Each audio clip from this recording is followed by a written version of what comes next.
Con Air clip. Let's do this. What exactly are we discussing here?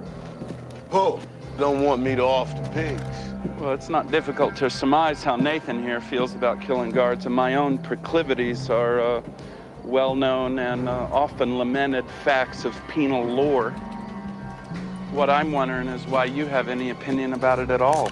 Cyrus, this is your barbecue, man, and it tastes good. But I was just saying to Mr.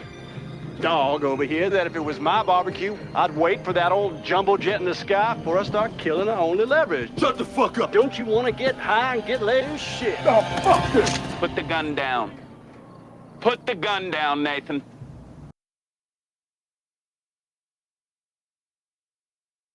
Hello and welcome to the worst movie ever made, an experimental Back there and movie dig the plane out. What happened? What do you Hello mean? and welcome to the worst movie ever made, an experimental movie podcast designed with one thing in mind: to find the worst movie ever made. I'm your host, Chris Hackman. I'm joined by my co-host and fellow mad scientist, Rob Scucci and Bob Hassick. Hey guys, how are you and why are we doing Con Air? Did the clip cut out or something real quickly before? You froze real fast, so I thought the clip was done, and I just started going. And Okay. ugh, Well, we're off to what a a great start. start. So I am great because I have not watched Con Air since it came out. I was a kid. So I remember it being a cool action movie, but I didn't realize how great of an action movie it was. So this test should be interesting indeed. Bob, do you want to describe the movie? I'm going to describe the movie with my typical fashion. I'm going to start with an alliteration and then go with my description. Alliteration: undeterred by typical thriller tropes. Tops Terminator 2. That's incorrect. Okay. So, like it's pretty easy to explain because it's not a bad movie. It's convicts that were flown via airplane. They take over the plane only to be thwarted by a nearly single-handedly by a former Army Ranger. That's it. It's not a bad movie. It's basically Mad Max. It's a chase sequence that goes through the entire movie, and it's just the octane keeps getting higher because it's high octane. So I'm sensing that Rob and Bob are going to be resisting the entire way as I go through my outline detailing why this is actually a bad movie. I will tell you, I've been the one pushing this the entire time. I think season 1, episode 1, probably, I said to Rob, we got to do Con Air just because I think it's so much fun. It's absolutely entertaining, and there's no doubt about it, but it's bad. And I'll tell you why, whether or not my co-hosts agree. We will see. Let's right now find out what the American public think in our YouTube comments. Oh, and maybe the world. Welcome to YouTube, where the comment section is full of cancer-infested rats. It's a very dangerous snake. It'll kill anybody it comes in contact with. I thought you were going to be drinking chilled lemonade, Chris, because that's what he writes in his letter to home. He's like, No, chilled lemonade. Do you want to guess what this is? Is that just like a giant tumbler full of red wine? Yeah. Jesus fucking Christ. It's a Weinstein. I decided. Okay. Is that a full bottle? No, I got a 3-liter box. It's about a third of it, I think. All right. So, first comment, I can't stop watching this movie. Second comment, still one of my faves. Third comment, love this movie, will always be on my top 5. Next comment, best Nick Cage movie, followed by The Rock. Next comment, I wasn't expecting much, but this was one of the worst movies I've ever seen. No, Yeah. I got a couple more. They're a little beefier. And they point out the only flaws I've seen in the movie, which are just basically just nitpicks. So let's go with it. Great film. The only thing that bothered me was the crash scene. When they crash on the strip, but for a brief moment they were crashing on Fremont Street downtown, probably to get to the product place. Probably to get the product placement in place. That's an awkward sentence. And in the motorcycle chase scene, they got to Fremont Street in seconds, more than 20 minutes away in real life. So that's a flaw. That continuity, whatever. Next comment. One of the things that definitely does not make sense is that Poe pleads guilty, which means, of course, that he has accepted the plea deal from the DA, a deal that looks to be 4 years mentioned by his attorney. This is agreed upon by both parties. The judge would then sentence the defendant to the amount of time per that plea. But here the judge overrides that and gives him 7 to 10 years. That is usually what happens when the defendant loses in a trial, since that's what manslaughter usually carries. It would have made more sense if he didn't plead guilty and then it went to trial and he was found guilty and the jury or judge chose to sentence him to a term of 7 to 10 years. So, I mean, overall, I mean, those are like little nitpicks. I had that in my catch-all. We'll just Yeah. use that wording and say that I worded it that way, which I didn't. But. No. Okay. No. No. Bob, go ahead. No, You nothing. disagree Go ahead. with that assessment? No, I just said no. It's a tick. Sorry. Go ahead. Yeah. Okay. Fine. We'll throw it to test number 1 then, the worst of its kind. That's some bad news and some good news. I've got some good news and I've got some bad news. We got some bad news. This movie is the worst of its kind. We'll see about that. Speed. Keanu Reeves and Sandra Bullock. A 95. Wow. Face Off. Travolta and Cage. He's there. A 92. I think we should do that one too. And as a bad movie. And it has a 92. So what do I know? Armageddon. Okay. Where can they find that, Rob? www.theworstmovieevermade.com. That's our inaugural episode. So you can find us on all the streaming platforms, but you won't find it on YouTube. That's true. That's very true. Maybe I won't suggest that one. If you're gonna go back, we were pompous and totally over the top and a little highbrow and all those things, but more distilled than our first episode. So listen if you dare. I'm just trying to goad them into actually listening to it. A 43 there. Air Force One, Harrison Ford and Gary Oldman, a 78. And Enemy of the State with Will Smith and Gene Hackman, a movie that I like, probably debatably not great, a 71. An average of a very high 75.8. Con Air, what did it get? I actually don't know the score, and I didn't stumble across it while doing my research, but based on YouTube alone, I mean, it's got to be like an 85. I'll go with a 75.7 since you said it was a 75.8. Yeah, weird. 58%. So it looks like the critics agree. Not that great. Negative 17.8, but not the worst of its kind. We've got some screwy worst of its kind scores this season so far. We will jot that down as we head over to test number 2. Ain't that a pitch? So tell me the truth, Don, about Rife. How's this stuff? Great. It's got 4 inches.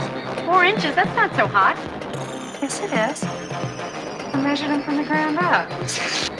Well, isn't that a pitch? I feel like it's been a while since I've gone first, so I'll go first.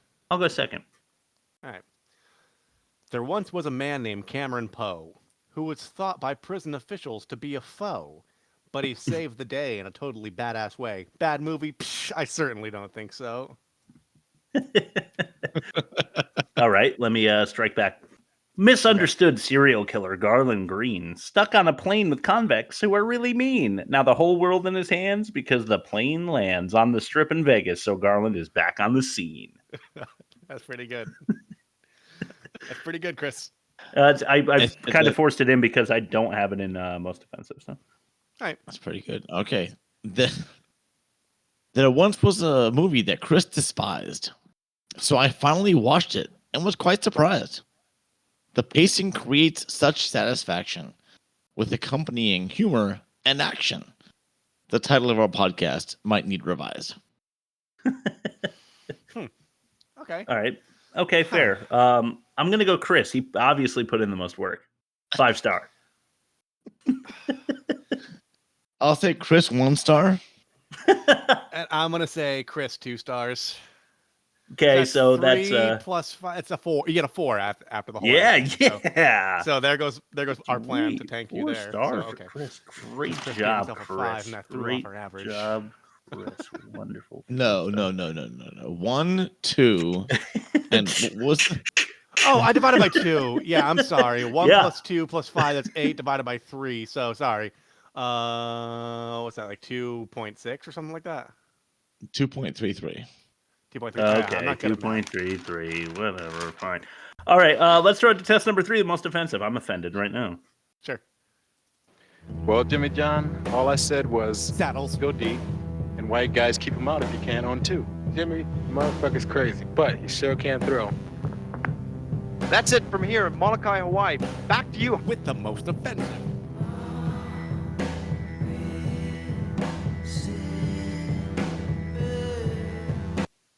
Okay, I totally lied. Check this out. Number 5. Gambling, Garland, Greens, Vegas getaway. Let's talk about it. We have the serial killer, probable rapist, crazy person. We're supposed to applaud the fact that he's now on the Vegas Strip having a good time. He's killed 30 people. Brutally. Wore a girl's head as a hat driving through 3 states. Hey, Silence of the Lambs ended the same way. So, and that won a Best Picture winner. So, what do you want to say? Yeah, and also it basically proves that he was reformed because he didn't murder that girl with the tea party at the pool that was like strangely vacant for some reason. Bob, 2 wrongs don't make a right. Rob, he's gonna kill somebody that night for sure. All right, number 4. They never made a sequel. You're gonna run out of reasoning and rhymes. By the way, by the end of the night. I will have a rhyme or a reason by the time we finish. Number 4. This is ditching your daughter to drag down Diamond Dog and Cyrus. At the very end, instead of getting the help of the police for a regular old street chase through Vegas, John Cusack's character, forget his name, and Cameron Poe, Nicolas Cage, they decide that they're going to get on police motorcycles and chase after Cyrus and Diamond Dog. And it's especially offensive because Nicolas Cage's daughter, Poe's daughter, has been waiting for years to see him, and she's right there. But instead, he decides not to let the cops handle it, but to go risk his life to take out Cyrus himself. Okay, so in fairness, he never met her in person, so there was never that established like physical. He doesn't even know if he likes her. Yeah, exactly. But his buddy, his cellmate, his brother, that kept him alive, like mentally and spiritually to that point. There's some importance. Baby to him. O. Yes. It should have been Bubba O, I think. Yeah. Right, Bubba O. Right, I agree. Okay. All right, first clip of the day. Let's throw it to number 3. This is Nobody. This is Nobody. Let me just get the clips. Now look at this walking penis. Boy, you are one skinny Negro. Easy, man. Open Shit. up. Oh, man, it smells like so much shit in your mouth. Told me he loved me. Get out of my face. All right. Yeah.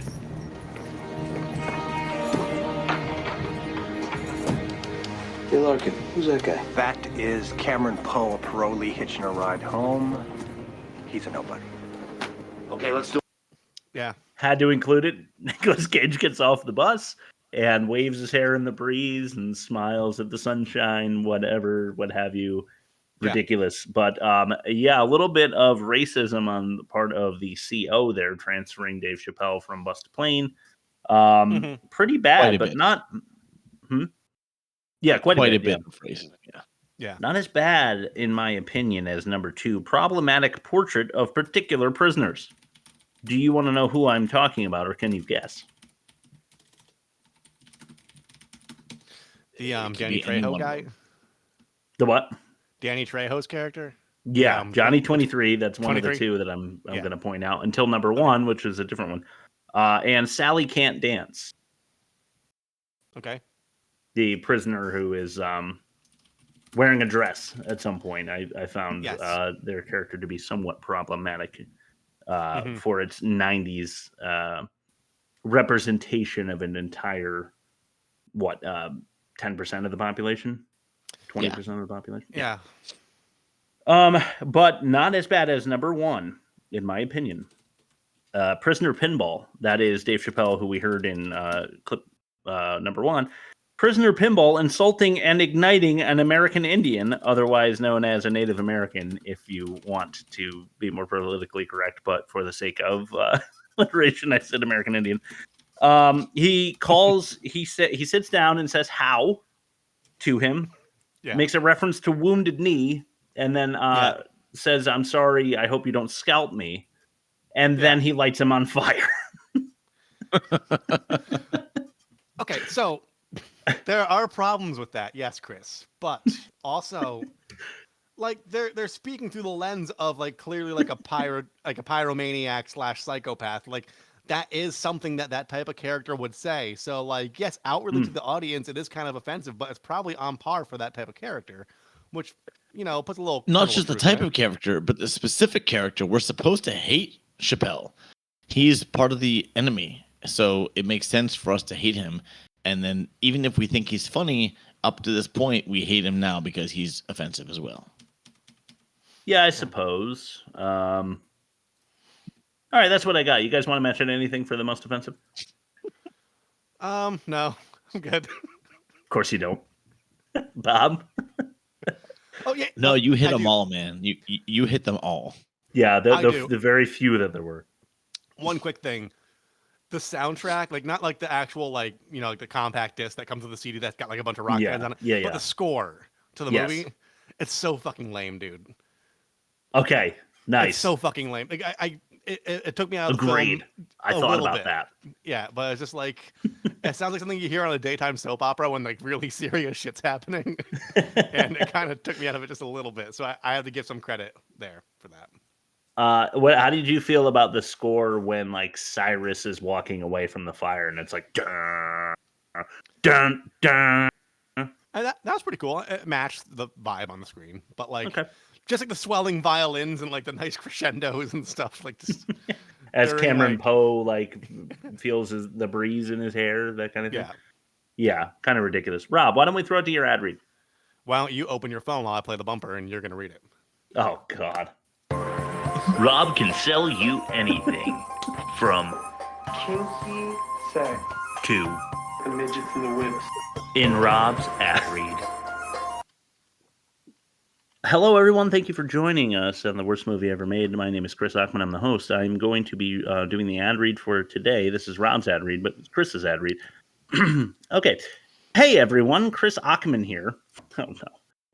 And let me tell you about this 90s action masterpiece, Con Air. This film is an absolute thrill ride, blending over-the-top action with a dash of humor.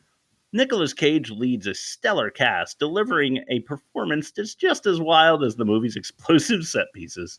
It's a film that celebrates its absurdity, offering a perfect blend of nostalgia and adrenaline. Now here's the deal. I've got copies of Con Air on Blu-ray for sale right out of the trunk of my car. Trust me, you don't want to miss out on this classic. It's the epitome of the 90s action cinema. Entertaining, unapologetically bold, and just plain fun. Grab a copy and relive the excitement. Now, I'm not heading back. I'm going to say, strike that from the record. Fuck you, Rob. This movie is awesome, I agree, but for all the wrong reasons. Let's throw it to test number 4, the worst dialogue. Yeah. Where the hell did that snake come from? Would you believe up through the toilet? Just when you thought it was safe to take a pee. That's really bad dialogue. You son of a bitch. I just realized that you can isolate any part of that you want to. Yes. Which maybe I shouldn't have just said out loud. What is this red wine doing to me? All right, let's start with number 5. Box. I knew you was a punk, and I was right. You've been playing us all along. You a free man. I said, put the bunny back in the box.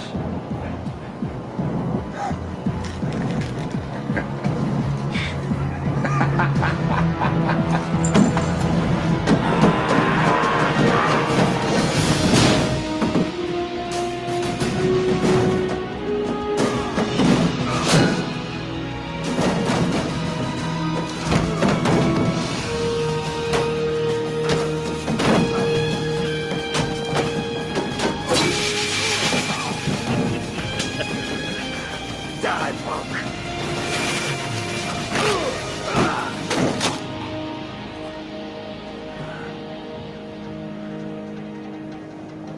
Why couldn't you put the bunny back in the box?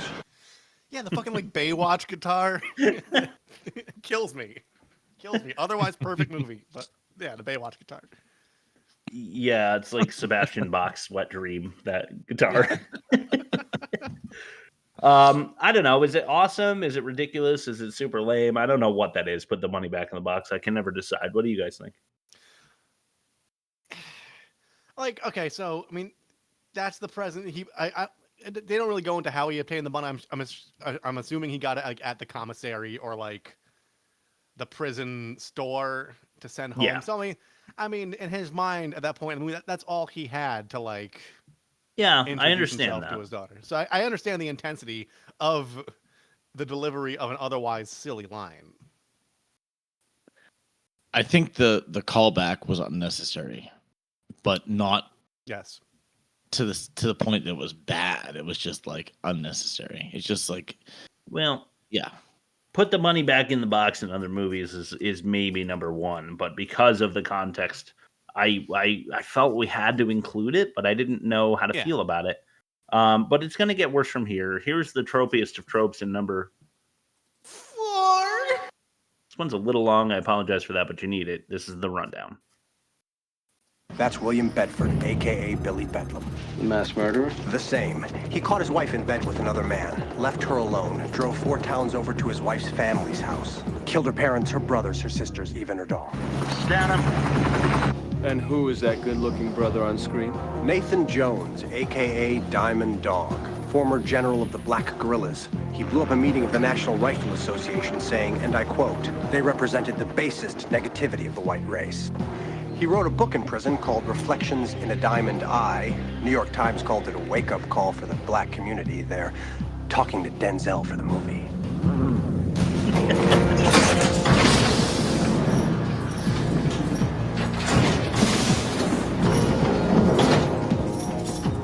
Close door number 1. This one's done it all. Kidnapping, robbery, murder, extortion. Foxtrot Charlie, perimeter secure. You are clear to release. His name is Cyrus Grissom, a.k.a. Cyrus the Virus. 39 years old, 25 of them spent in our institutions. But he's bettered himself inside, earned 2 degrees, including his Juris Doctor. He also killed 11 fellow inmates, incited 3 riots, and escaped twice. Likes to brag that he killed more men than cancer. Okay, open wide. Lift your tongue. Cyrus is a poster child for the criminally insane. He's a true product of the system. What's that supposed to mean? What is he, one of these sociology majors who thinks we're responsible for breeding these animals? No, but I could point a few fingers if it would make you feel comfortable. So what was wrong with that? That is, I mean, Rob, we could probably name 5 movies where we've made fun of this, and you agreed with me. Yeah. It's only until now. I'm going to get into that in the catch-all, because like this movie has more tropes and cliches than most of the movies we've done, but I'm going to argue they did them well. But we'll get there. We'll get there. Okay. All right, let's go to number 3. This is Creep and Freak. So what was that all about? Oh, nothing.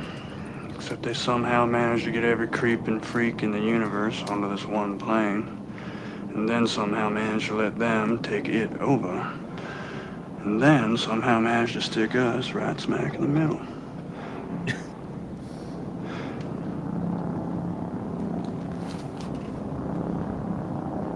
Hi, Garland.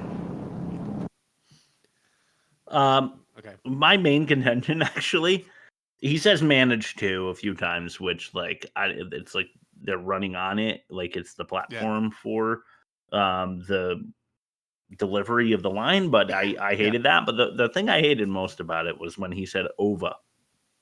Over. Yeah, it was kind of like when Jack Rabbit slapped the bear, you know? Jack Rabbit slapped the bear. Like it's way. It's funny because we did Raising Arizona with Nicolas Cage as a good movie. It's one of our first. Yeah. Where could they find that, Rob? www.theworstmovieevermade.com, and that was an interesting episode because I recorded that while driving my car. That's true. Super good episode, super good movie. And Nicolas Cage has what you would maybe refer to as a type of Southern accent, although it's the dry climate, dry Arizona accent when he's doing when he's putting the cage in Cajun. It's way too wet and it's just sloppy and humid, and I think it's bad. And he's the lead actor in this movie. I think his accent is actually awful, and I'm going to add more evidence to my case file here. In number... Is this number 2, right? Yeah, there we go. Yeah. 2. This is Oak Tree. And I will have our margaritas on the yacht. Mi esposa y yo vamos a tomar unas margaritas en el yate, por favor. Dear Daddy, today was my first day at first grade. I didn't like it. I don't want to go back tomorrow. This boy, Scotty Dalton, has black teeth and calls me names. Mama says I have to go back. Tell her not to make me. Dear Casey, hopefully this finds you still going to the first grade. School is very important. Your mom is right. Now don't you worry about little Scotty Dalton. Sometimes you meet people like that, but don't let them get you down. Here we go. Dear Daddy, are you ever coming home? Dear Casey, of course I'm coming home. You're just a little while longer, and all the things we miss doing together, you can be sure we'll do. Dear Hummingbird, break out the fine china, chill the lemonade, tie a yellow ribbon around the old oak tree, 'cause this boy's coming home to his ladies, coming home forever. I just hope I'm not a disappointment to Casey or to you. Forever. Love, Cameron. Coming home forever. It's just that's bad. Is that good? Is that great? Is he doing a good job? Is that good dialogue? Am I crazy? What's happening here? Am I being conned on air? Yes. So once again, I will cover this in the catch-all. I'll cover this in the catch-all because all the letters are supremely corny. I'll give you that. But to Bob's point, that allows this movie to have the pacing that it does because it jams in a lot of exposition without like slapping it in your face like other bad movies do, where they through dialogue they basically explain the plot several times. This is just like it's a montage. It's basically a montage through letters. It's How many times did they explain that there are a plane full of villains hijacking government property and transporting themselves from here to Mexico? Like I refuse 12. to answer that question. I refuse to answer that question, Chris. All right, let's throw it to number 1, Daddy. Drum roll. You know what? Fuck it. You know, I should have made this clip a little shorter so that we can play it twice. You have to really listen to this to understand what happens. It's a really, really strange choice. Mm-hmm. This is Fire Hop. Yep. Oh shit, my bad. 1 second. Whoops. Give me one. So Fire Hop, you said, right? Yeah. Cyrus, help me. Looks like you missed your connection. We were coming to get you. Please. Sai. Anara.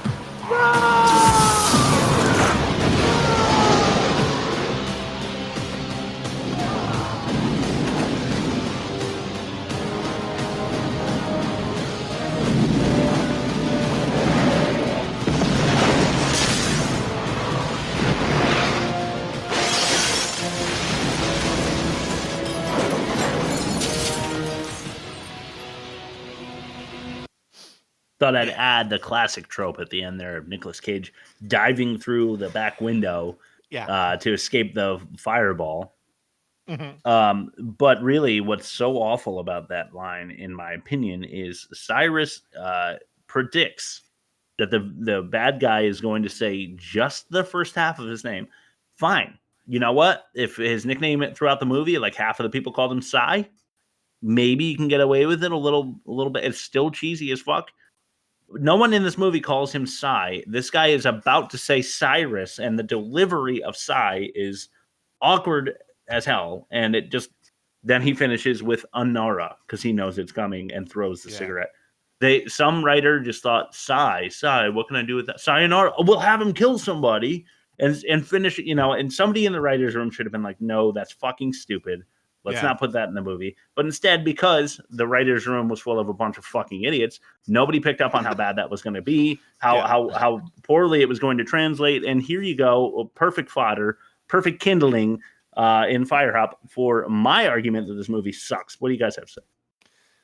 I have to say, save your window jumping through the window tropes for the catch-all. All right, this is dialogue. All right, I included it in the clip. Yeah, save it. All right, don't use it Fine. now. So I'm with you a little bit. I'm with you a little bit, and the sayonara thing was a little bit like corny. would not have happened that quickly. Yeah, no chance. It's like there's no way. There's no way. So I'm with you on that one, but that's about it. Thank you. That's fair. I appreciate you lending an olive branch there. Let's throw it to test number 5, the worst production, Bob. Oh, perfect time. All right, everybody. That was a great production.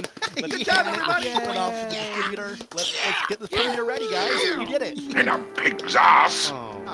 He's going to defend the movie. He's saying a pig's ass. Probably. Yeah. The worst production. What I'm gonna do is do what I do best, and that's state the worst production. And anyway, this movie is Con Air, and in the first act of the movie, they do very intentional character sketches. Like here's this character, here's this character, here's this character, here's this character, here's this character, and then the second act, they blast through the story. They're like, we're hijacking a plane. We're doing it in real time. We're involving as many characters as we can. And I think it's amazing. Honestly, I did think it was amazing. I thought it kicked ass. And then in the third act, it was just unreal action. So that's my tagline for the worst production is unreal action in the third act. Because the third act is just fucking ridiculous. It's insane. It really is. It's absolutely but insane. That's on par for an action movie. So I'm gonna give it it's not a bad movie, but it was such a good movie until then, and then it fucked it up. How about that? Okay, well, I scratched one off of my catch-all so that I can agree with you. But this is a good thing because then I'll have less to go after we rotate. It's very Michael Bay. Yes. The third act. It's just it's Armageddon. That's probably why it was suggested to me. It's so over the top action. It's ridiculous. Yeah. Only the third act though. Isn't that true? I'm very specific. Very specific. All right. I will get into more of why I disagree with you in the catch-all. I'll save it. Okay. Okay. But I agree. Completely unrealistic action sequences in the third act and the second act too. Well put, Bob. Test number 6. This is the worst acting. You should get in, Rowdy. The water is great. Are you kidding? I've got better things to do with my body temperature. Like acting a bad movie. All right. I'm pretty sure I heard you say that. All right, number. We'll go with Chris. One. This is Playtime. Dearest Trisha, I think of you always. You'll smile, you'll laugh. I'm not angry. The blame's gotta fall on me. I am, however, torn apart when I think that I won't be there to see our child come into the world, cradled in your arms, and her first smile. I got your package. Those pink coconut things have made me quite popular. Met a guy just the other day, Baby-o. He sure does love him. And now our daughter, beautiful Casey. I watch her grow in the pictures you send. I showed him the Baby-o. His reaction was simple. He said, "Thank God she looks like her mama." I'd have to agree. It's funny, but here I am, in maybe the worst place on earth, and yet somehow I feel like the luckiest man alive.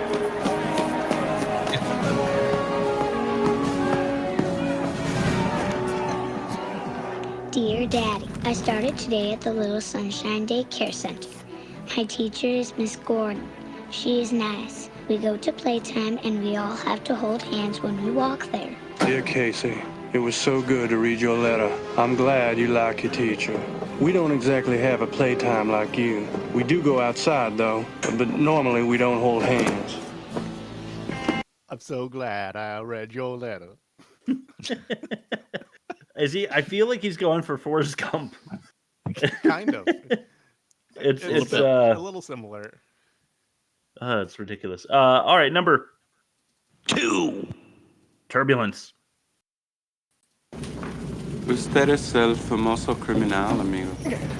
Sí, me dicen el Juanillo 23. Tú eres Juanillo 23, sí te conozco. 23 cargos de violación. Mira, un corazón para cada mis 23 marranitas. Call me Johnny 600 if they knew the truth. Yeah, it doesn't have quite the same ring to it. Anyway, I despise rapists. For me, you're somewhere between a cockroach and that white stuff that accumulates at the corner of your mouth when you're really thirsty. But in your case, I'll make an exception. Guard fouls on? What? Oh, stewardess. What's the in-flight movie today? Well, I think you'll like it, Cyrus. It's called I'll Never Make Love to a Woman on the Beach Again. And it's preceded by the award-winning short, No More Steak for Me Ever. Funny fucker, aren't you? Hope this goes smoothly. All those monsters on one plane. Please, Jenny, this is a well-oiled machine. The only thing we gotta worry about is stale peanuts and a little turbulence. Yeah. No foreshadowing there at all.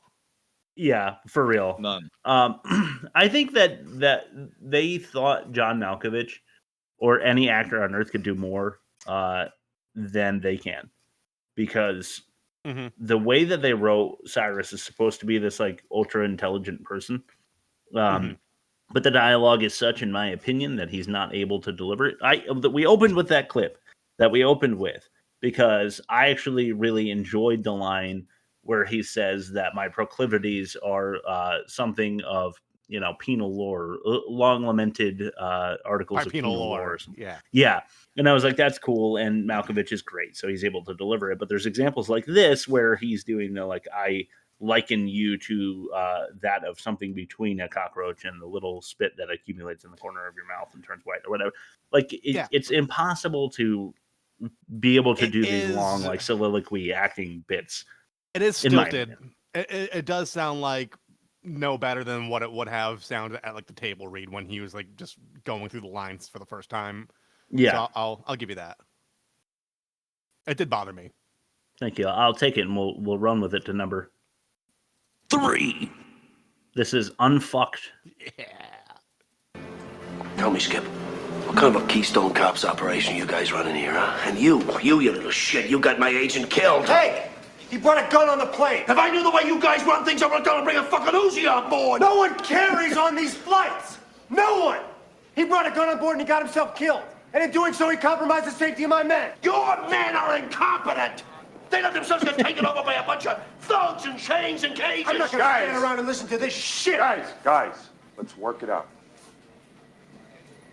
Okay.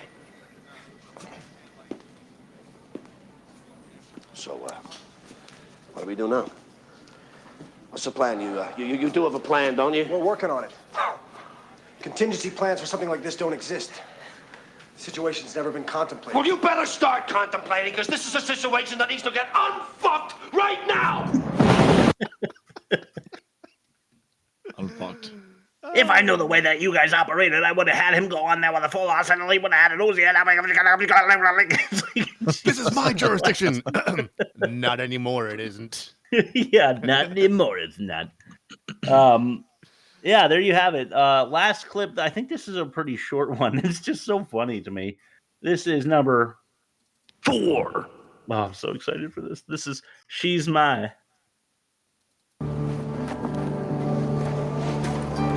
In person? In person. And your little girl.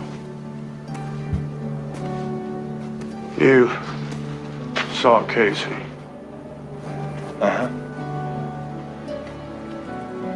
If this thing goes bad, Locke, then I'm afraid my daughter won't understand. If you talk to my wife again, you tell her I love her. She's my hummingbird. But I couldn't leave a fallen man behind. You'll do that for me, won't you, Larkin? Sure I will. What are you gonna do for me? What do you think I'm gonna do? I'm gonna save the fucking day. Yes. So You included the fucking best part and the lame. worst part. Oh my god, what's the best part about that? I'm gonna save the fucking day. Yeah, but like the way he delivers it. I'm gonna delivers- save the fucking day. Catch all territory, but it's the self-awareness of this movie that makes me not fault it. As I'm not as harsh. You on- can't on tie air. the yellow ribbon around the oak tree and call your wife a hummingbird. That's I understand what you're saying, but that's beyond the scope. You have to rein it in. It's fucking ridiculous, dude. It is. Chill the lemonade is my favorite one. Chill the lemonade. Tie the yellow ribbon around the oak tree and then chill the lemonade. Chill the lemonade. I'm coming home. Hummingbird. Fucking unbelievable. I think it sucks. I fucking love this movie. Don't get me wrong, I really do. But I hope I'm turning the audience against it at least. Let's start to fact or no fact. Confucius say, man with deadly hands must be very careful while slapping on aftershave.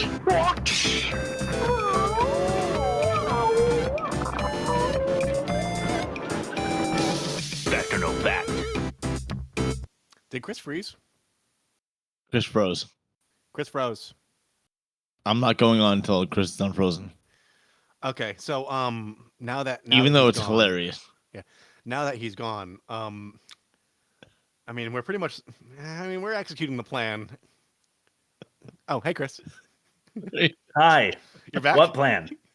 Nothing. Did you hear everything? Shit, the whole I time? knew it. I knew you two were doing something. Schemers. All right. Schemers. So Rob did That that. Rob made me freeze on purpose somehow. Somehow. Yeah, we're gonna have fact a 7-inning or no stretch. fact? You know, I didn't come up with a name for this fact or no fact because Why not? it's just like I enjoyed it. So anyway, Okay. we're looking for. I did not. So here's something I did not do. I did not fudge this game. This is for real. I'm gonna read 5 things that sound real, and one of them is a lie, and you guys have to filter out the lie. Here we go. Okay. And no, Chris, I did not tell Rob the lie ahead of time. Yeah. No. Honest Indian. Okay. Yeah. No, honest So, Native American. first one. A welder, a welder assigned, hired by the crew, was crushed to death when a model of the plane fell on him. Damn. Okay, second one. It was Nicolas Cage's idea that his character would not swear, but the writer and director didn't agree and chose to change that. All right. Third, the scene where the aircraft's wing hits the hard rock guitar was filmed using replicated guitar sign and a jailbird miniature model.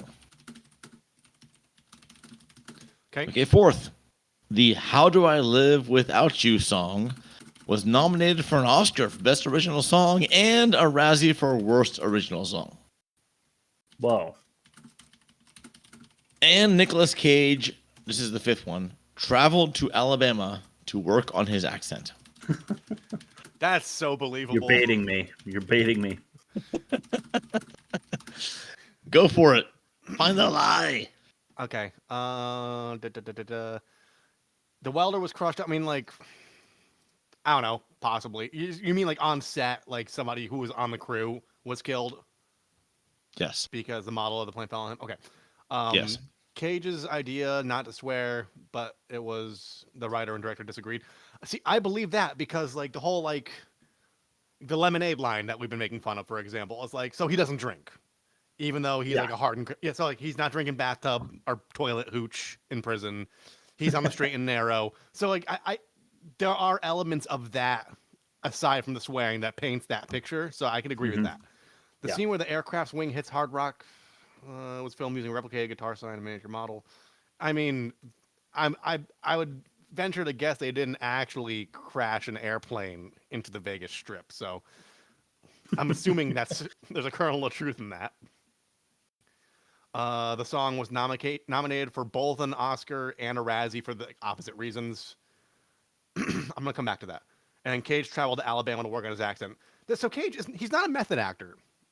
All the reports I ever read on him is like method actors, they stay in character all the time, right? And like to the point, to the annoyance of everybody else on set, because they're like, dude, come on, I want to have a conversation that's not like in character. But every report I've read about Nicolas Cage is like he does throw himself into his roles, but like he could like snap it on and off. Like he'll be in character, and then the producer will walk out and be like, "Oh, hey, I'm Nick again. What's going on?" So like, I believe that he went to Alabama to work on his accent, but I don't think he. So I don't think he's a method actor, but I think he did the Alabama thing. I'm gonna go number 4 because I think when large institutions or academies do the nominee circuit, I think they talk to one another at least a little bit, because if something wins a Razzie, it can't also win an Oscar. I think that would make both academies look stupid. And since the whole thing's about posturing and pageantry, I think 4 is the lie, because I think the academies, even something as like silly as the Razzies, which isn't like as formal as like the Academy Awards or like the Golden Globes or anything like that, I think there'd be some communication between whatever spokesperson to make sure there's no overlap, because that would make the Oscars look really stupid if they nominated something for being that great while another institution was like, this is the dumbest shit I ever heard. So I'm gonna say number 4 is the lie. I'm going to say that it was not Cage's idea not to swear. I'm going to say it was Cage's idea to swear. Okay, so that's the whole game. So here we go. First of all, Cage did travel to Alabama to work on his accents. Of course he did. And unfortunately and tragically, a welder hired by the special effects crew was crushed to death when a model of the plane fell on him. And a matter of fact, in the credits, which Chris usually scans over, they mentioned that the movie was dedicated to this guy. Oh. What a legacy. What a legacy. And yes, it was a miniature that the wing hit the guitar, the hard rock guitar, with the miniature of the model of the jailbird. So one of us is right. Bob loses. Down to the wire. It's at least so a team he's win. right. And yes, I do lose, because How Do I Live Without You was nominated for an Oscar and nominated for a Razzie. Wow. It didn't win either. But I said nominated, so that means Chris wins, because Nicolas Cage's idea the character wouldn't swear was from The Rock, not from this movie. Oh, right. Yes. That is baffling to me, though, because like if it was nominated for both, then that means like that takes credibility away from the Oscars, and I know like they're all like about their image, so like, that's surprising to me. So I learned something. At the same time, the Oscars almost always nominates early, and the Razzies kind of waits until the end of the year. Oh, that's fair. Yeah. And to Chris's credit, he cheated because he probably knew already that Nicolas Cage's character in The Rock didn't swear, and that was Nicolas Cage's idea. I stole that fact from The Rock, and Chris loves The Rock. The Rock is a great movie. That's a definitive good movie episode. Not this horse shit we're trying right now with Con Air. Never seen it. It's Sean Connery and Nicolas Cage. Like they're like the ultimate odd couple in Alcatraz with guns. It's fucking amazing. But I'm not going to take it away from Chris's win. That was a legitimate Chris win. Good job, Chris. What? Are you playing like an audience cheering sound? Because it's not getting picked up by the microphone. That's our live audience cheering Chris on. A great win. I hope you're embarrassed. Again. The microphone First didn't pick it up, Chris. So really? No. Shit. God damn it. Thank God. I turned the page to write down that I won, even though I don't normally do that. All right. Well, I won. You all know it. I know the audience at home is applauding. So there's that sound effect that I need. Let's throw it to the catch-all. Great job, Chris. If brains were virtue, you'd have a clean cage. Yeah! Welcome to the catch-all.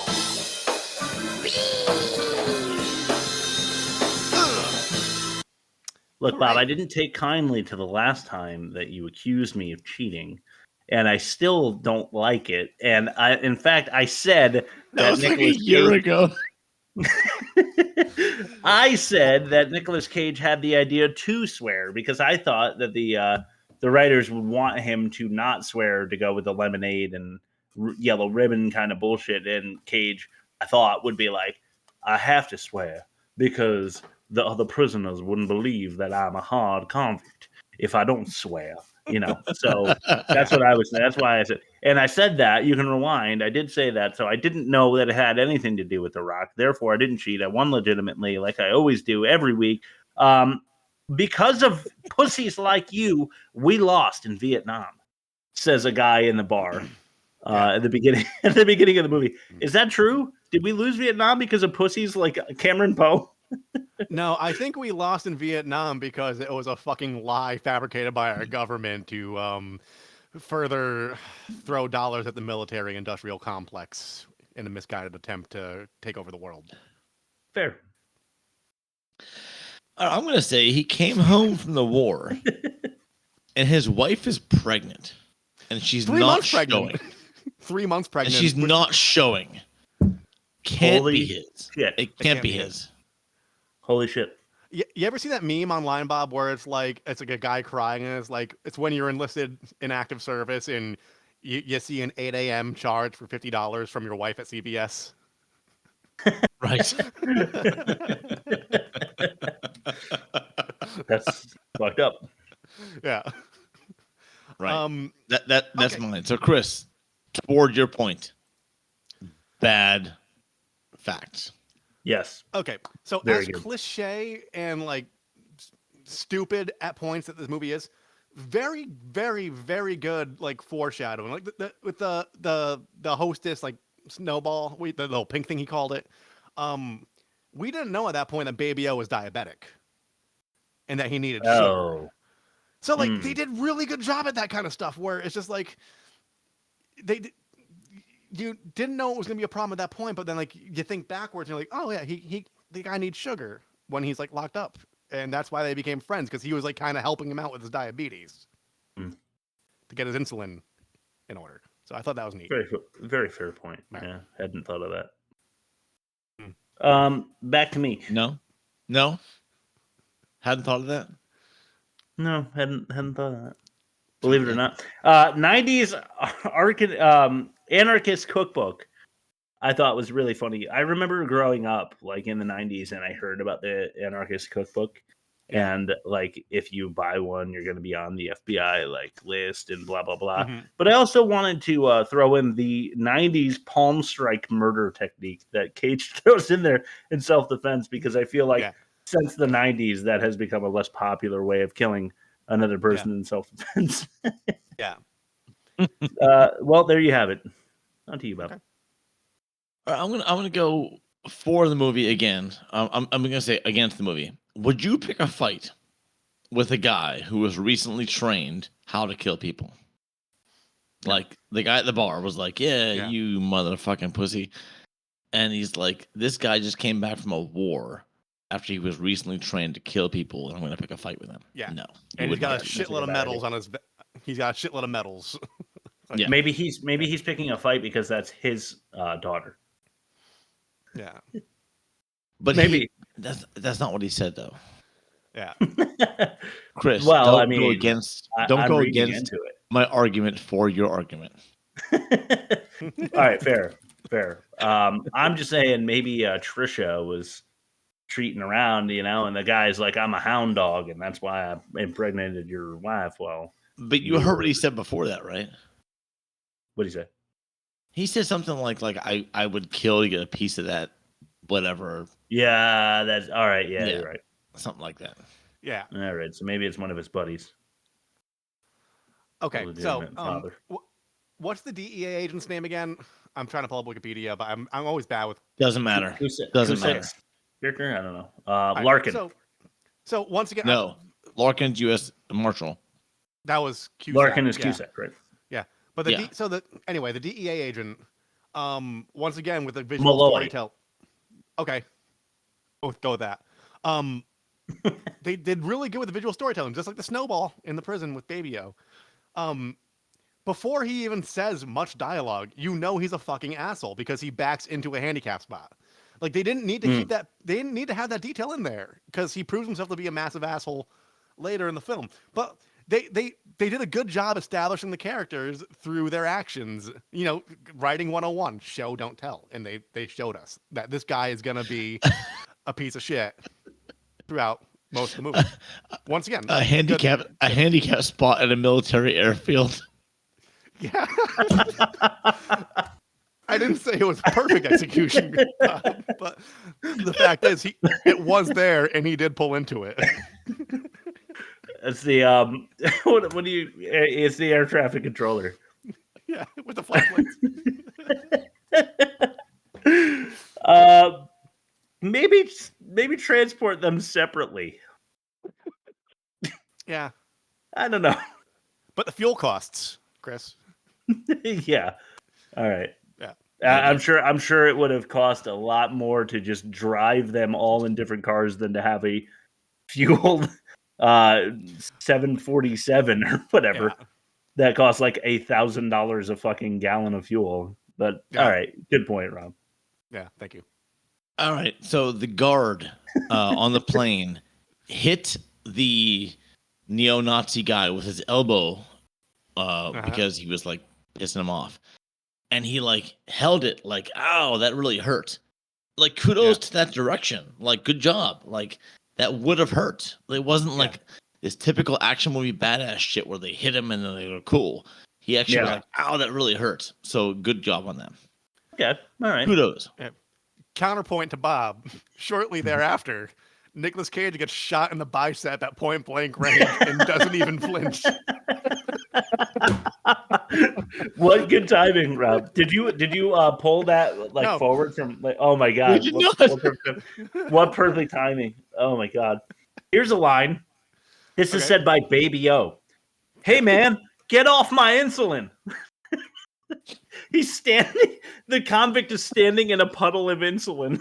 Yeah, because the bottle, the laughable like Patron silver-sized bottle of insulin falls on the floor and breaks, and a convict is standing in it, and Baby O says, "Get off my insulin," as if he's going to like lick it off the ground. I don't know, maybe he is, but well, fight or flight, Chris. Chris. Really just to play devil's advocate, fight or flight. If someone's standing on your insulin, what would you say to them?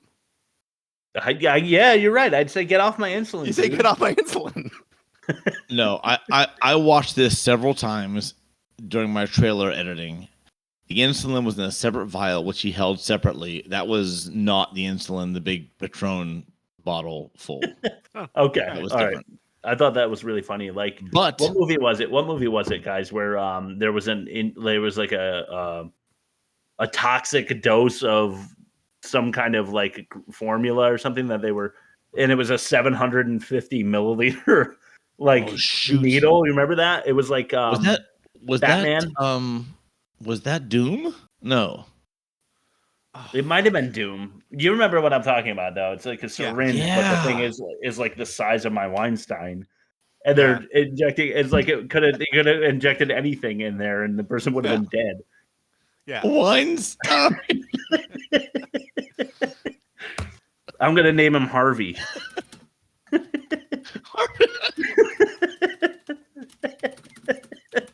It's a movie podcast. Had to do it.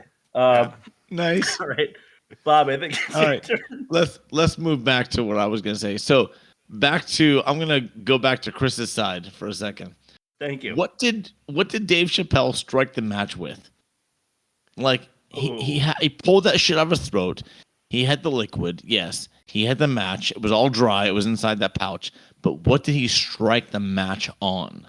I just assumed it was I thought it was one of those like Redbird like strike on anything, because they did used to sell strike on anything boxes until like average non-outdoors, non-camping people will just like drop the box in their kitchen and like set their house on fire. So I think they recalled them for the most part, but they do have strike anything matches where you just like strike it on your desktop or as a former pyromaniac child. I know that you cannot strike matches on almost anything. I had a hard. We used to make fires in the woods all the time, and I know bad place to start fires, but we were kids. Yeah, and we could never make that happen. We had to like improvise. Do you ever use your teeth? No.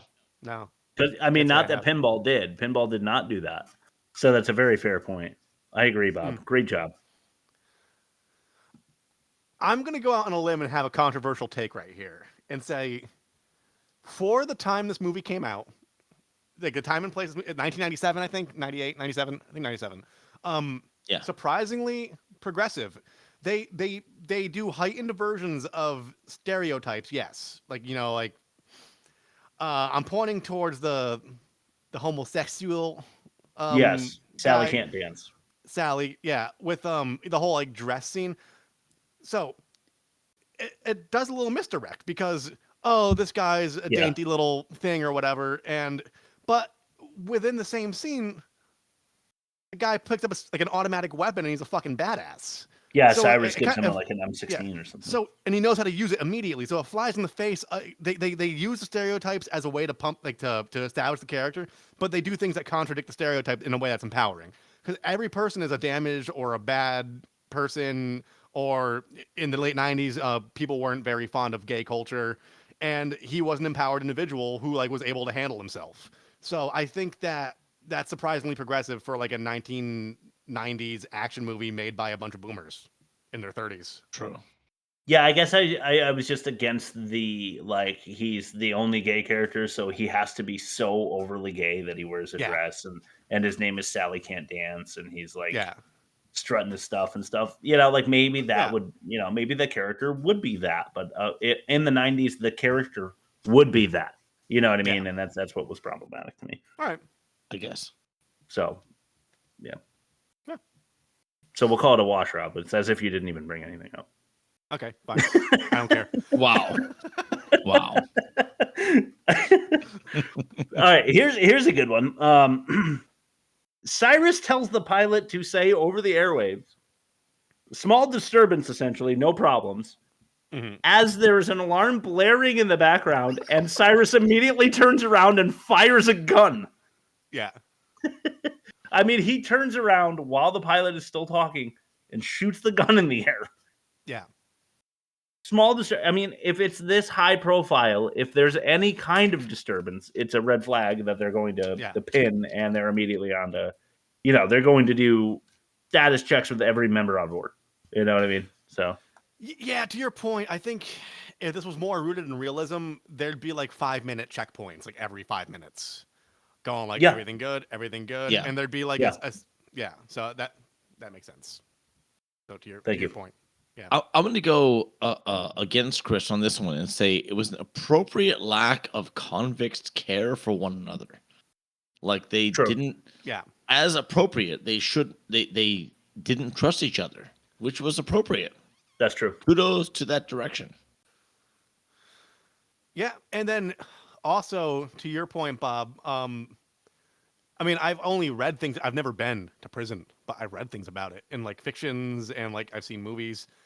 They did a really good job of like they're all from different parts of the country and different cell blocks, but like they knew enough through the grapevine to know whether or not somebody was actually like Poe's character. They're like, wait, Billy Bedlam calls out Cage specifically. He's like, I was in that cell block. I never seen you, and he's like, I kept to myself. But like they all knew like little pockets of information as they probably would in prison because like word gets around through letter writing and just like their sneaky ways behind bars. So I like that. I will give you that. Pins and Skins, Swamp Thing, and Pinball. Swamp Thing's a really dumb name. So is Pinball, and I don't know if that's because he's bald or is that why they call him because he looks like a pinball. I don't know. But Pins and Skins. What I mean by that is they had metal in their hand that they were able to like pull out. Wouldn't they have had some kind of metal detection is it too small? Is it too deeply embedded in the skin? If so, then why isn't it bleeding when they're extracting it? And can you take a like bobby pin? It's really only the sharp part, and unlock cuffs with it, because I don't think so. I think both points are appropriately noted. Yeah. Thank you. Yes. Okay, that's all. All right. So I'm gonna say this is another good thing for the movie. Neither the DEA or the U.S. Marshal have a higher jurisdiction. Apparently, it's ambiguous, as stated. Oh. So neither agency has a jurisdiction over the other. So cool. Kudos to the writing and direction. Didn't know that. Yeah, I didn't either. I had to look that up. So here's a point I'm gonna nitpick about the movie. What Johnny 23 was his name? Danny Trejo's character. Yeah. Yeah. When he says he's got a rose tattooed for every victim, but it'd be Heart. His name would be heart.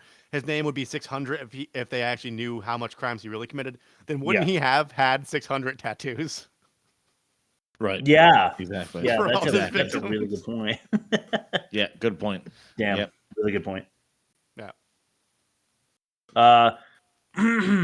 Cusack, and I think his name is Larkin, right? Yeah. Larkin could never so quickly have solved Cyrus's puzzle. Yeah. Yeah. I understand. Even if you could guess that the Last Supper's eyes poked out made like a cypher highlighter for a cypher. Yeah, a cypher. A Cyrus cypher. A Cyrus cipher. Even if you could figure that out, then they grant him that he can just magically float it over an article and pick out the letters. Yeah. But also, wouldn't the rest of the crew have to have the same shit? And that just seems unlikely. Yeah, like what good is it to him? Yeah. Yeah. Why does he have it? He hasn't sent it out then yet. That's a really good point, Bob. Yeah. Yeah. How many of them did he make, and why did he keep a copy for himself? He already knows the fucking information. Yeah. And then he left the bomb for them just in case they did find it. Mm-hmm. But by then they've already radioed it in. It's just a fucking confused and idiotic scene. Befitting of a bad movie. No. All right, I'm gonna go back to a good thing in the movie. For once in an action movie, a plane crashes into a gas station and there isn't an explosion. Well, not immediately. No, but it doesn't. Hey, listen to what I said. You're right. A plane You're right. crashes into a gas station and there isn't an immediate explosion. Kudos to that direction. And to your point, Bob, it's the explosion was because the fuel leaked out of the plane, and then they threw something at it, right? That was the the fuel leaked out of the ground at the pumps, that's which right, made that's more right. sense. I was Bob, confusing it even with more sense. I was confusing it with the Cyanora part when he threw the cigarette. But yeah, Bob, you're right. No, same thing.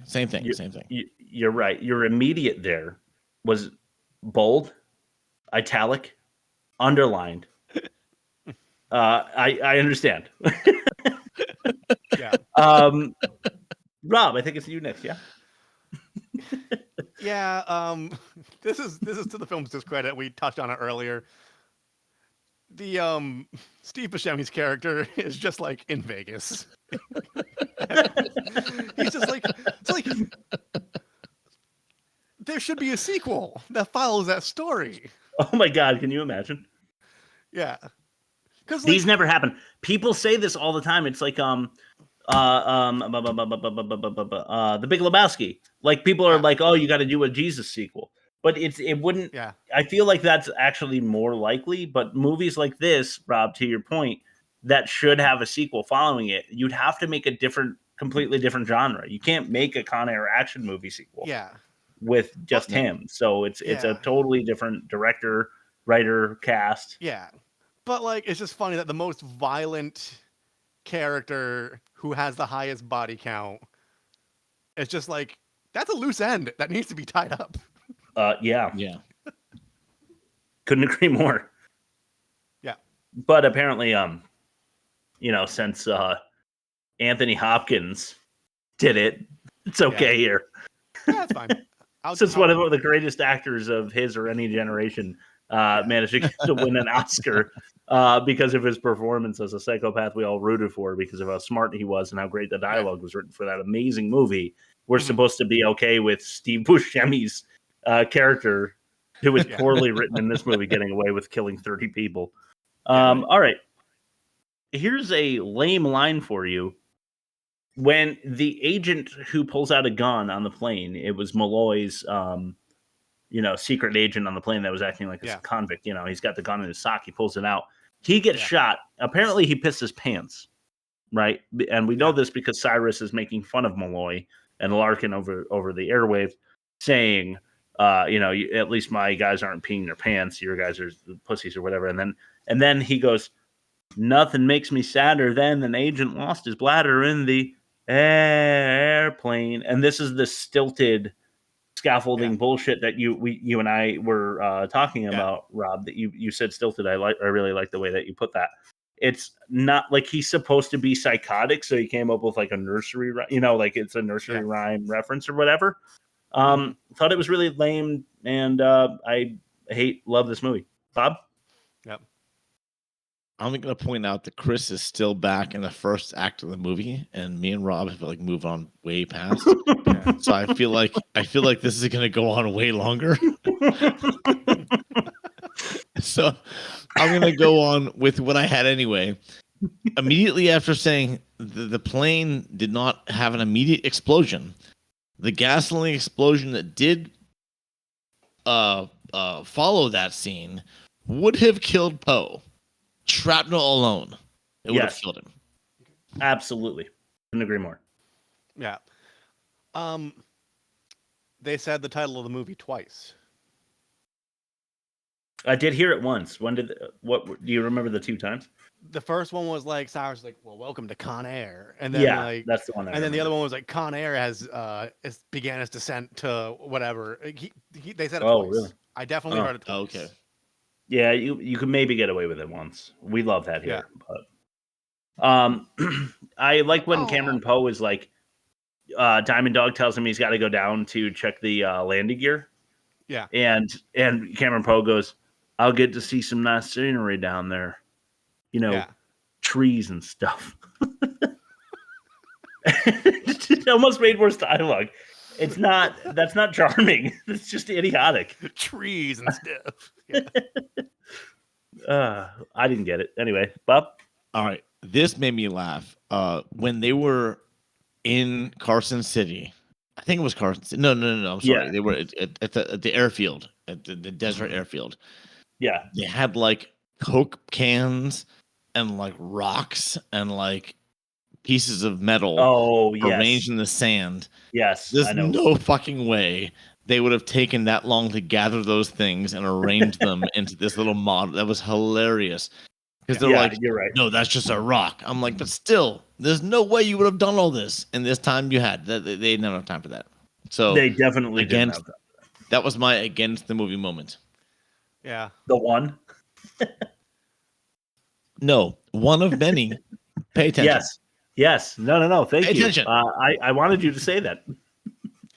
You fell into my trap. One of many.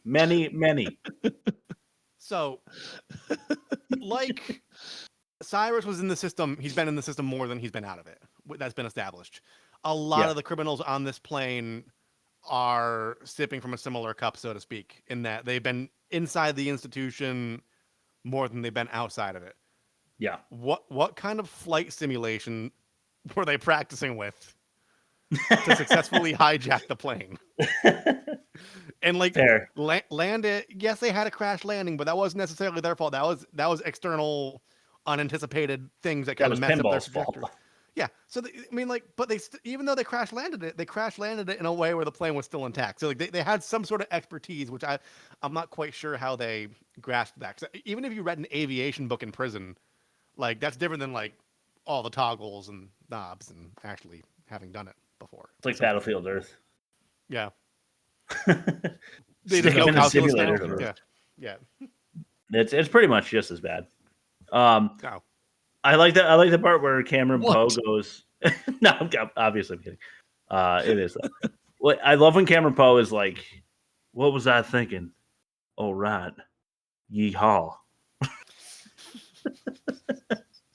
I don't know, man. What are they trying to do? Are they trying to make him seem like a total moron, or are they trying to make him seem like a smart guy that knows that like what people think of him, and he's like playing off of that? The second thing you just said, yes, Yeah. it's that. Yeah. Yes. Yeah, but it makes him sound like an idiot. Like what? Why? If you're concerned about getting home to your wife and daughter and saving your friend Baby-O, why all this? You know, like who's it for? It's for you. Yeah. Like, are you really having a laugh, Mister? I'm so serious about getting home to my daughter. Like, you're just like coming up with quips. These like really awful dumb quips. I mean, humor is what gets you through, man. That's why we're doing the show. Yeah, you're right. Life is shit from wall to wall. We gotta find humor and joy in the small things, you know. You're not wrong. Speaking of Okay, which- I speaking of apologize for that one then. So when Cyrus and Diamond Dog, find the note from Cameron Poe's daughter. Yeah. Like they know it's Poe after reading the letter. Mm-hmm. Why not just kill him? Why do they have to like play a game and like ask like who is this? Who cheated? Who's our imposter? Like why? Like what's It made no sense. It serves the narrative. It does not serve the story. It serves the narrative because Baby-O ended up getting shot, and then he can do his Bubba Gump "I'm dying" why thing that he does in Forrest Gump, and then they specifically recast him to do that all over again. And instead of naming him Bubba Gump, or not Bubba Gump, Bubba whatever, Bubba Blue, they named him Baby-O and have him do the exact same thing on the ground in a plane. Yeah, he doesn't die, by the way. But anyway, here's a criticism: if you're that far gone into diabetic shock, I don't think getting your insulin injection is going to bring you back that quickly. Agreed. Yeah. No, it does. Does it? Oh, it does. All right. But he'd be way farther gone than he was. Yeah, I'm gonna go with you against you. Yeah, like to be that close, like to be that The whole to be on the podcast. edge of death, like to be that close to the edge of death, and like be like running and like it's like I don't know. He wouldn't be to the edge of death, but he'd be to the edge of comprehension. Okay. And he wouldn't be making like coherent sentences and stuff like that. Okay. But he would come back quickly. Okay. But he wouldn't be talking that well up to the edge. Bob, I feel like you renamed the episode. I feel like with you and against you, or however it is that you worded it. Is it the way that here's a this quick episode story. is going? Here's a quick story. My wife and I, before we were my wife and I, were in college together, and we were walking a guy back to his dorm, and he was going through diabetic shock from drinking too much. And we had to quickly measure out his insulin to shoot it into his leg and recover him from a possible tragedy. And from the time he was before the shot, he was incoherent, and after the shot, he was quickly So first day in the like experience. a regular guy. It was incredible. Was he hitting his Harvey all night? Is that hitting his Harvey? What it was? He also was talking about putting the money back in the box. I'm not sure what that was about, but anyway, that happened. Yeah, it happened. All right, it happened. He was like, I had too much chilled lemonade. Or not enough. Or not enough. Yeah, true. Very sugary. Rob, that was you, right? Sure. I think so. Yeah. With the insulin coming. So a cop comes to the scene of the pinball body flown into a car in the middle of a big city. Of course, it falls on a big city. It would definitely like hit a field or water or something. Like it definitely wouldn't fall on a car. Anyway, that's not my catch-all. The catch-all is a body fell out of the sky, the cop says to Larkin. Larkin says, "What's that got to do with my hijacked plane full of convicts?" Well, just in case he doesn't say that, okay? But he's like, "What's that got to do with me?" just in case the viewer, like forgot what was happening. You had to, Yeah, well, like Larkin's like, I don't understand why you're calling me about a body that fell out of the sky over the trajectory that my convict plane is flying. Yeah. It's totally ridiculous. What's that got to do with me? All right, anyway. Okay, jumping 60 plus minutes ahead of where Chris is on the catch-all. Cyrus would not have evaded the gunshots from the helicopters. There's no fucking way. Yeah. Like, agreed. He was in an open plane, and the helicopters are shooting like military grade gunshots into the back of the plane. He's like, pew pew pew, and he's like, he evaded it. Yeah. How did you do the sound effect? That effectively. I'm amazing. Yeah. So I don't have any like isolated incidents yet because like we're going along on this catch-all, so like my list is exhausted. But I will say this: who's going along on the catch-all? Hey, we're all at the same point we here. all are. We're all out the par here. Yeah. For like now, I said, this movie was made by baby boomers approaching their 30s or approaching middle age, depending on what end of the bracket they were born. Yeah, fair. This was pre 9/11, 1997, practical effects, no CGI. I just overall, I'm just impressed with what they were able to pull off with this movie, and they did it in a way where, like I said, they heightened every stereotype, but they also gave redeeming qualities to every stereotype. And I think it's a peak action movie for that reason. That's why I'm having trouble faulting this movie overall, because I feel like it has every cliche in the book, but compared to every other film we've done on this podcast up to this point, they earned the cliche. In writing, there's always this phrase. When I was going to school for writing and stuff, that you have to earn that cliche, and I think they earned it overwhelmingly throughout most of this movie. There are weak spots, but for what it is, for a big summer blockbuster with lots of things blowing up, chef's kiss, Look, I love the movie. I'd watch it again tonight if Erin was willing, but that's never going to happen because she doesn't like bad movies. Here's mine. Okay. In prison, Poe learned Spanish just in case. Like John Travolta, 600 hours of Spanish lessons. All right. Just in case on this airplane jumping to other movies now. Okay, Chris. Yeah. Just go. Okay. All right. Buscemi is so good. He's fire, as the kids would say. 2 years ago, probably. Yeah. Gas at $1.03. I'm sorry, I gotta say it. I know, grown. Yeah. There's a box of talons and onions in the airplane hangar. Yeah. Chicken talons and onions that Poe discovers. I don't. No explanation. They don't come back to it. Nothing. The girl and Garland were very uncomfortable. That scene was very uncomfortable for me. So that was very effective, I thought.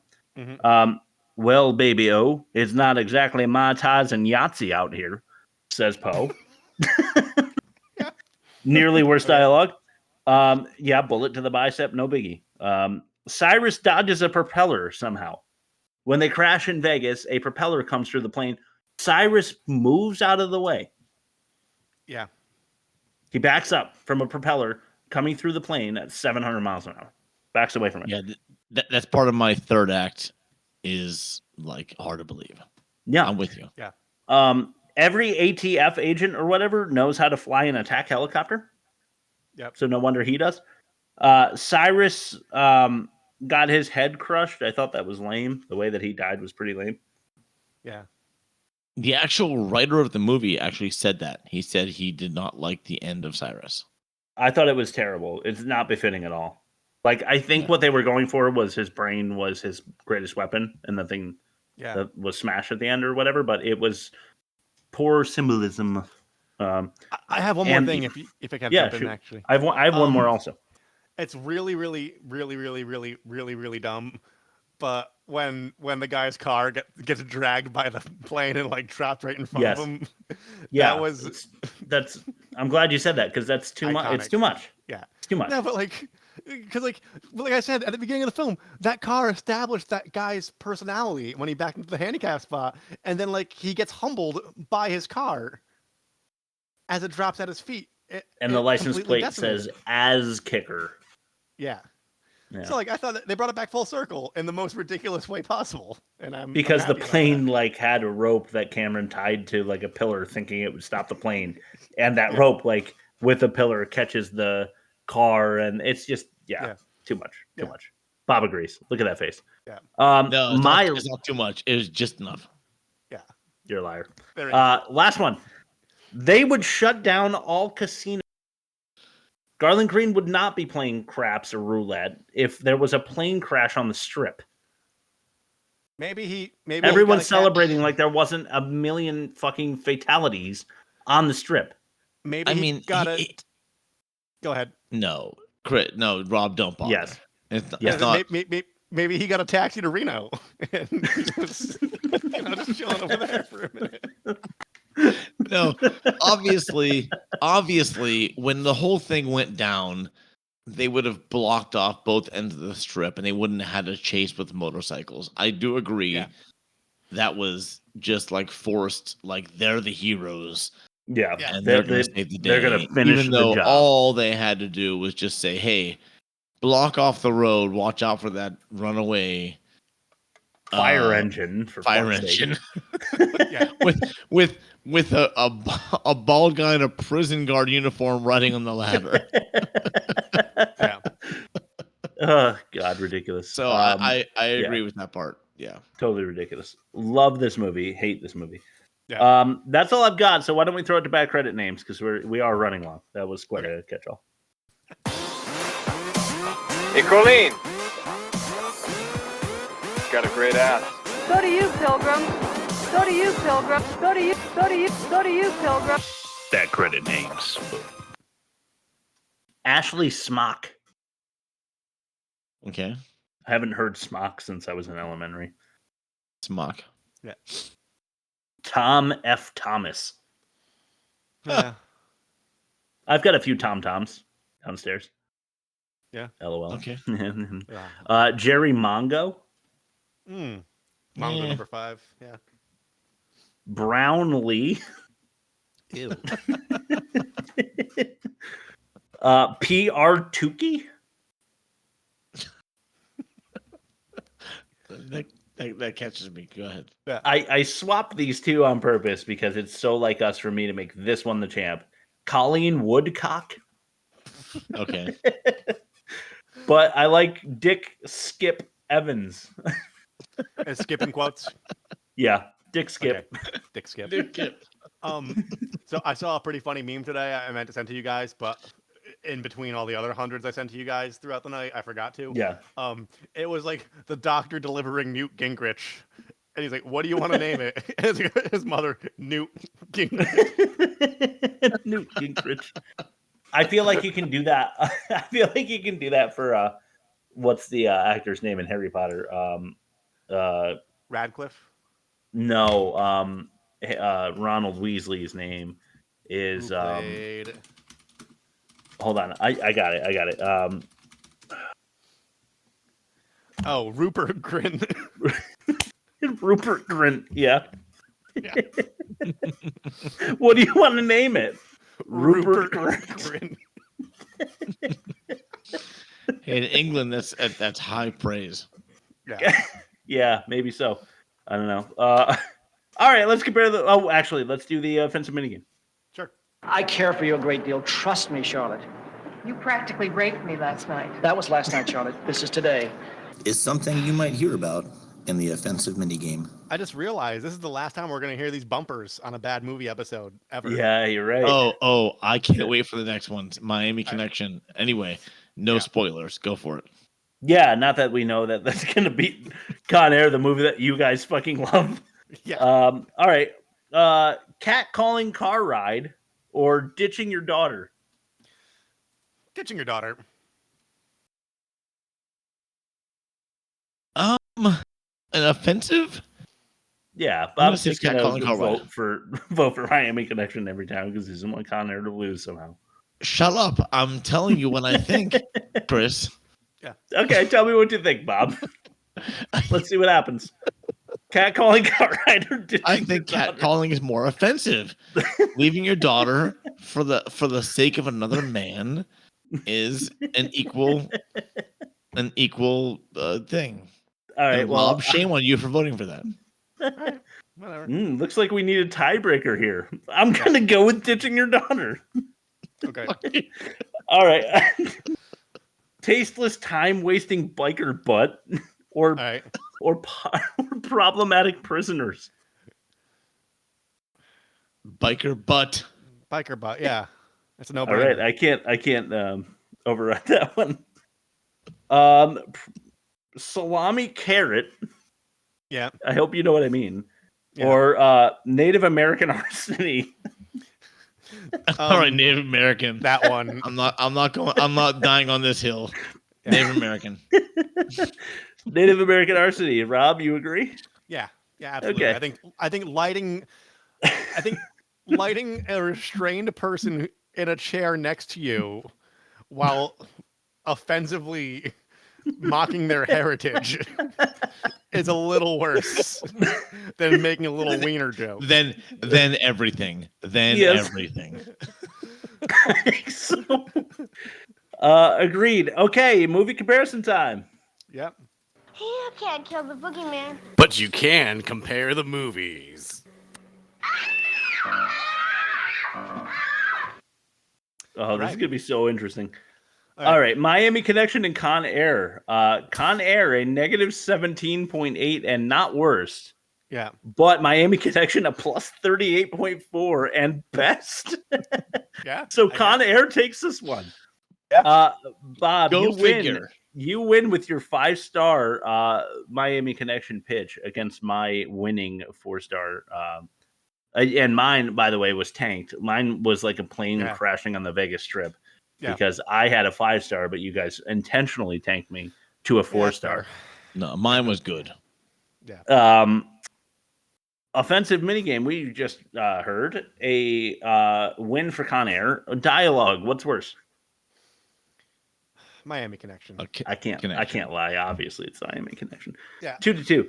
Lack of prior experience. Miami Connection or Con Air with Unreal Action. A lack I'm gonna of prior experience. Yeah, Miami Connection, because like as unrealistic as Con Air was, there was enough experience to make it magical. Yeah, no, I agree. Lack of prior experience here is the winner. Acting, obviously, it's Miami Connection. Yeah, obviously, yes. Yeah, Con Air acting was actually very good. I have to say. I agree. Other than Cage, who put Oh my God, Father. I gotta say, I didn't like Cage in this one. I thought that he should have gone less Cajun than Cajun. Demerits Asian Tommy Wiseau or Cajun Cage. Asian Tom Wiseau. Yeah. I mean, another demerit for Con Air would be Boomer's Wet Dream, because that's what this movie is. All right, I will write that down for the record. Future reference. But, yes, for the record. But obviously, Miami Connection does win, which I think the science proves out to be right. Yeah. But it wasn't a flawless victory. If you don't count demerits, it's a 4-2. Lending me some merit. It did lose twice to Con Air, but it was the much stronger bad candidate. So the worst movie of the season, I already wrote in Miami Connection before the movie podcast episode even started because I knew it. Next week, guys, really fun. We're doing a good movie. Yeah. We're doing a good kung fu movie. Yeah. Thanks to Miami Connection. Yeah. Being the worst of the season. We are doing Rumble in the Bronx with Jackie Chan. I love early Jackie Chan. It's not even early Jackie Chan. That's like mid-career Jackie Chan, really. But I love early to mid Jackie Chan. I love Rush Hour. I know it was a candidate that you guys maybe don't love as much as I do. Rob, I think you do. I love Rush Hour. Oh, man, I fucking love Rush Hour. And Rush Hour 2, I like it too. Rush Hour 3 is an absolute joke. It's a turd in like a plastic bag set on fire that you have to stomp out on. Keep going, but they all are. But go ahead. They're all turds. No. So it's Con Air. All right, Rob, plug us and then send it over to Bob for his last word. Yeah, www.theworstmovieevermade.com. You can find us on Spotify, Apple Music, Google Play. You can find us on YouTube. You can find us on TikTok and Instagram. We have polls. We have trailers. We interact with the audience. And did I miss anything? I think that's everything. I got to piss really bad, so I'm not thinking straight. Rob did say email us, make fun of us. If you email us and make fun of us and give us a movie, we will put it on the podcast.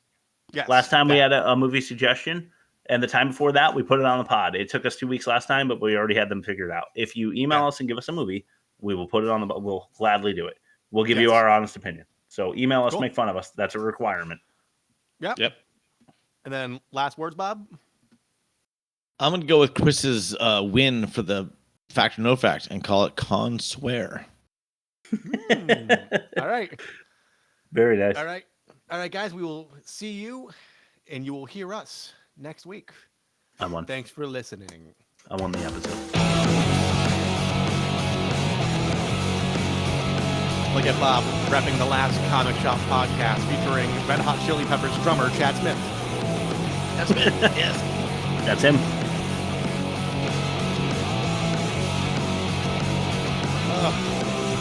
I'm satisfied. I had fun. Me too. That was so much fun.